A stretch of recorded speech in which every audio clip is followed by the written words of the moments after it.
Nitafatafata amin'ny mpanao gazety avy eo anivon'ny télévision malagasy mora Mato Michael Jean izay secrétaire général ny firenena amin'ny teny frantsay isany navoitra ny tao anatin'izany moa ny lohahevitra resahana ao anatin'ity fivoriam-ben'ny firenena amin'ny teny frantsay ity raha tsy tanisa fa tsy ny fandrosoana mitovina ilay antsointsika hoe croissance partagée eo ihany koa ny fampandrosoana ao anatin'ny fandraisana andraikitra toy izao ny fanazavana. Ny fandrosoana tsy mandihila fa hitovizana sy ny fampandrosoana raina fandraisana andraikitra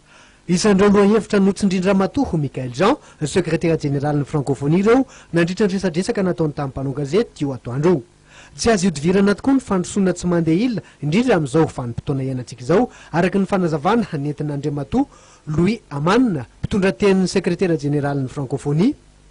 ary efa nampisehon'ny fahavonona ny hitondra ny anjara birikiny amin'ny fampitovizana ny sehatry ny fandrosoana sy ny fampiroboroboana ny sehatra ara-toekarenina eo anivon'ireo firenena mpiambana ao aminy Ramatoa Michael Jean secrétaire général ny francophonie. Nilaza ihany koa Ramatoa Michael Jean